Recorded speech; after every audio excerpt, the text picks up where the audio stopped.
to someone. I told Barry everything. He thought I was certifiable, but when he heard about the manuscript, I had him. The fact that I'd written something, even if I couldn't remember it, was enough for him. He smelled money. And he believed that Alice had been kidnapped. Anything beyond that was another story. I had a midnight appointment with the kidnapper in a place called Lover's Peak, somewhere in Elderwood National Park. The plan was to rent a cabin. I don't like it, Al. I don't like any of it. It's not good. In fact, it's the absolute opposite of good. Mr. Wake! Barry, you found him! Hi, Rose. Oh, wow. I was just thinking about you, too. Great. I was just bringing Rusty some coffee. He's on the balcony, looking after Max. Poor thing. I really need to go. Great to see you again, Mr. Wake. Later! Who's Max?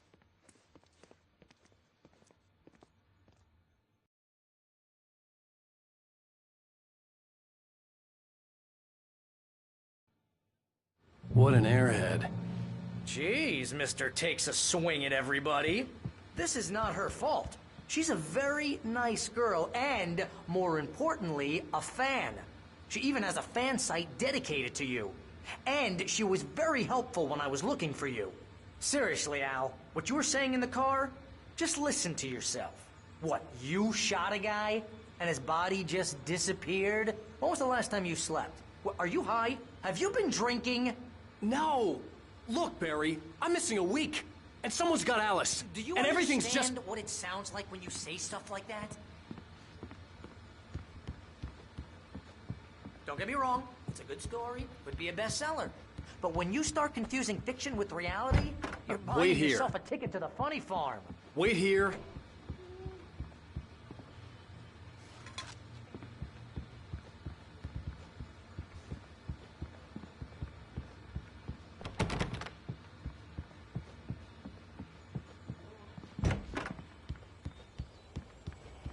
Easy there, boy. I'm almost done. Hey, Rusty, right? You rent cabins. Oh, Mr. Wake. I'd shake your hand, but mine are kind of full here. Actually, I'm sorry about this.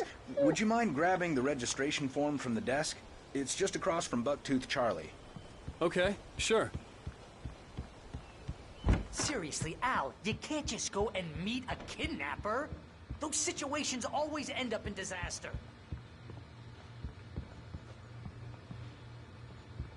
You gotta talk to the cops. She's my wife, and it's my call. Can we talk about this later? No. This whole thing, listen, you hit your head. I mean, geez, Al, come on. You gotta understand how crazy all this sounds.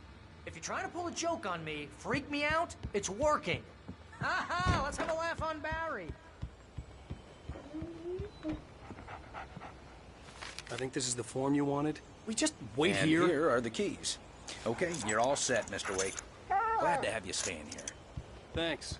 Can you tell me how to get to Lover's Peak? Look, Al, you're asking me to believe that Oh, you sure. shot a dude It's who at the went end of the nature trail. into thin Just air. follow the paths, you'll get to it eventually. It's an easy walk. Nice spot, too. If you have any trouble finding it, just keep your eyes on the radio mast. It's right below that. Al, you make cruel jokes about people who believe that kind of stuff. You're the skeptic. You gave me an hour-long lecture on homeopathy.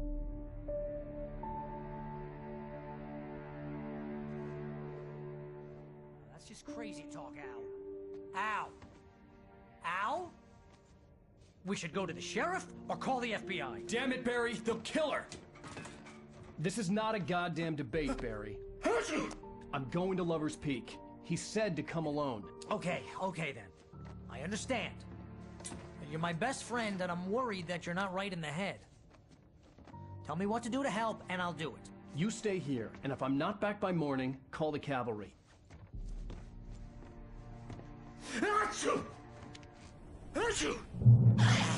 Just be careful with the natives, Al. These yokels are dangerous. Everybody hates a tourist, or it'll be Deliverance all over again.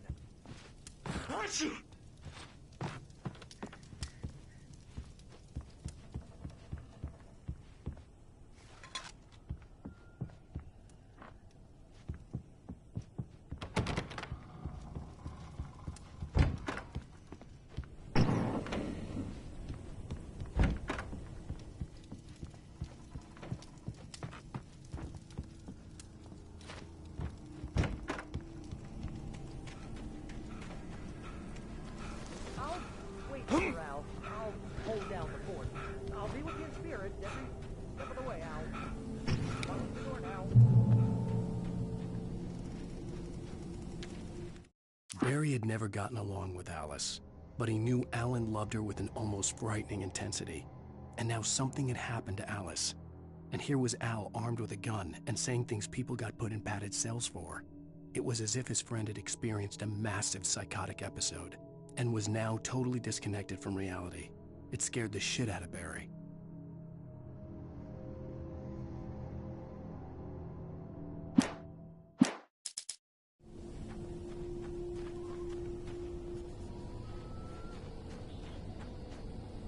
Barry had the keys to the car he rented. It wasn't a long walk to the visitor center, and it wouldn't be any use to me in the forest.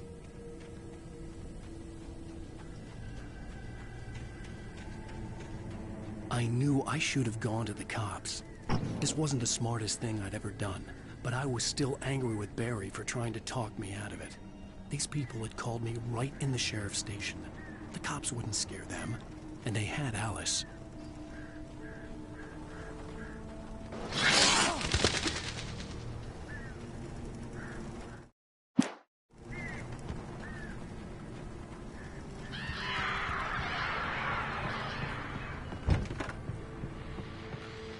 Welcome back to the show, folks. As promised, our very own Dr. Nelson has just parked his rear end in the studio. Doc, what's your Deerfest plan like? My plan? You make it sound a lot more organized than I ever seem to manage.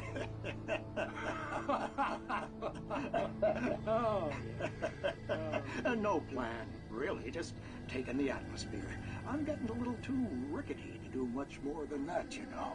Oh, tell me about it. No sack race for us older gentlemen, huh? Yes, exactly that. But I'm going to check out the parade, of course. And I'll be one of the pie contest judges, too. Well, that takes a different kind of constitution. Oh, yeah. It's my kind of exercise. Now, Doc, seriously, you're in pretty good shape, though. You're the outdoors type. I know for a fact you're an avid fisherman. That's right. Matter of fact, just caught a heck of a largemouth bass early this morning. But you're not taking part in the fishing contest? No, not this year. See, Pat, I'm just not that. Now I'd just like to take some time.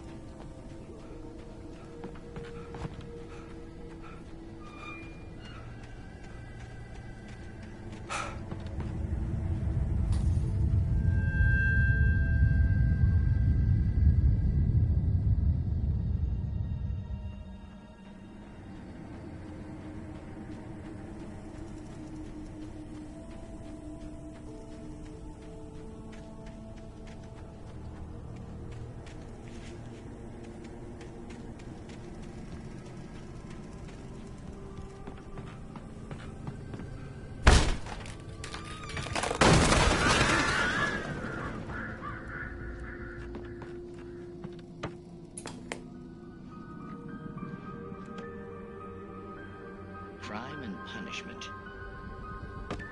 The cancer and cure of civilization. But some crimes are impossible to punish, especially in Night Springs.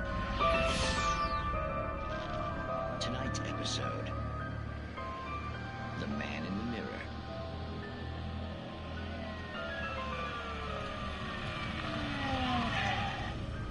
He's inside, Agent. He's a weird one. So, you're confessing to killing that guy, huh? Why? Had it coming? Yeah, but why would you do that? I mean, you're a nice guy. Normal.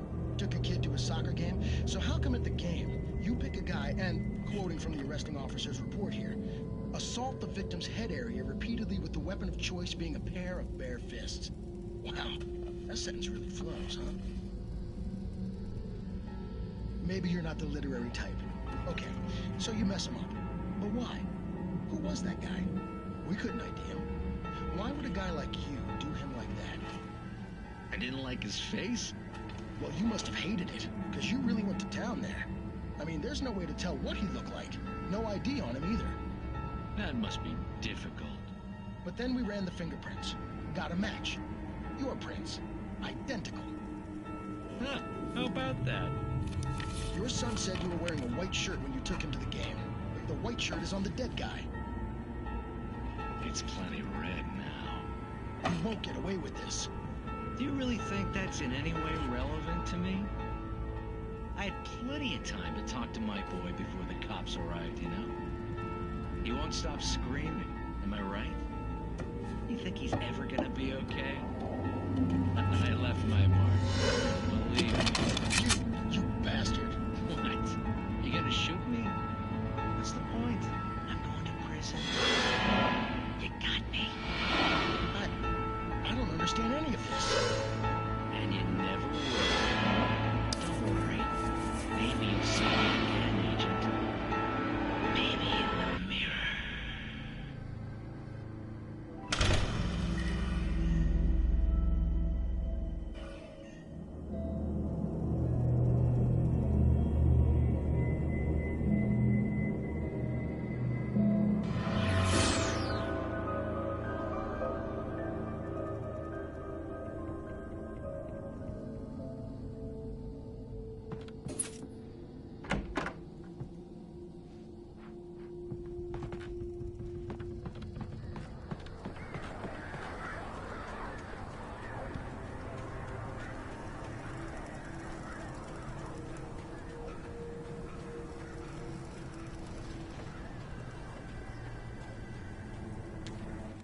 The air in the visitor center was heavy with an awful smell, as if some rotten drowned thing had crawled up from its grave.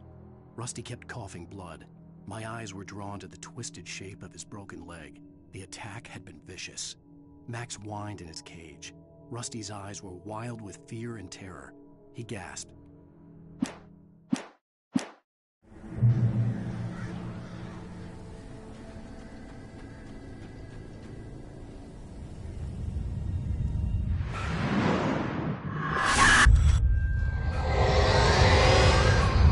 Vision left me weak. This was no head injury.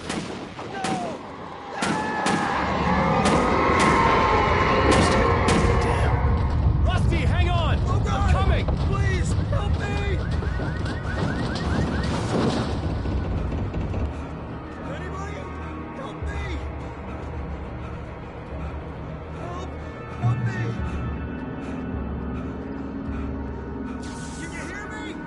Anyone? Please, help! Hello? Back here. I'm back here. Mr. Wake? Oh, hell. It happened just the way it was on that page. I found. Came true. It knew. So dark. It'll come back for me. You must... The lights. In the office. I have the key. Okay, Rusty. Hang on. I'll be right back. Whatever did this couldn't be far. Rusty had found a page from the manuscript. It would help me understand what had happened.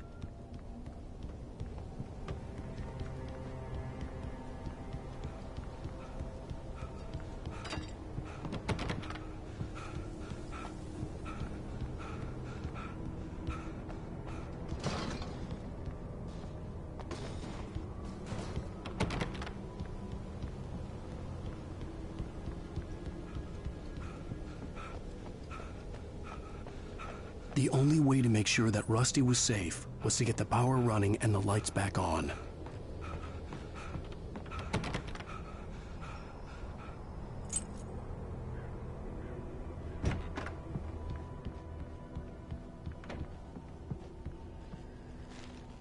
At the last instant, I changed direction and threw myself down.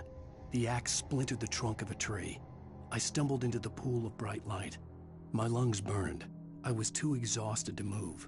I tensed as I waited for the killing blow, but it never came. I raised my head. Nothing moved in the darkness beyond. For the moment, bathed in the cold light, I was safe.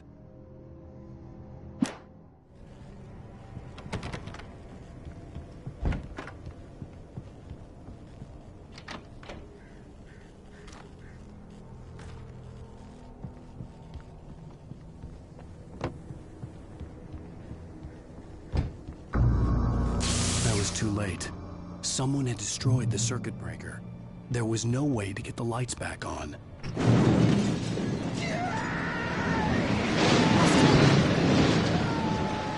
Rusty!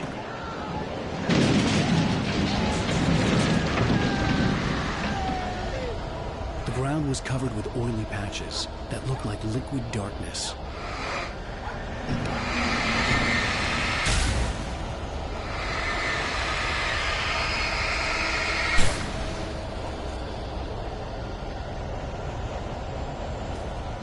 The visitor center was sturdy, but the impact turned the front of the building into splinters. Rusty was thrown across the lobby like a rag doll and hit the far wall hard. It didn't hurt until he tried to move and saw his leg bend the wrong way. Felt the broken ribs stabbing him on the inside.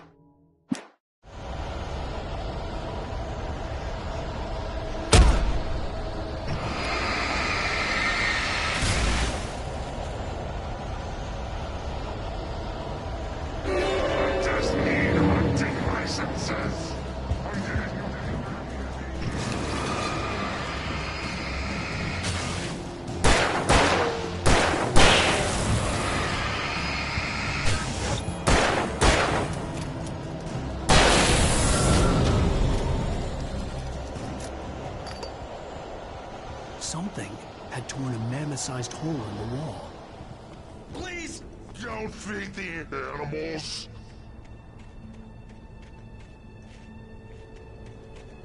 Fishing! For those purchase of park license. Obey! At all times. Rusty? Rusty, no! Never. Never approached any other closer than 25 yards. Pets must be leashed. At all times. Never leave your pet unattended.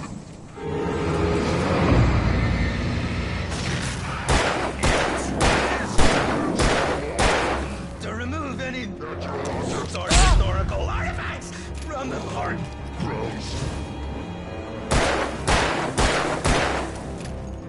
This includes even...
Forget about it, Barry. It's just me going crazy. Oh, jeez. Oh, jeez. You're not crazy. I wish you were crazy, but you're not crazy. Ow, be careful. Stay in the cabin. Don't open the door for anyone. I mean it.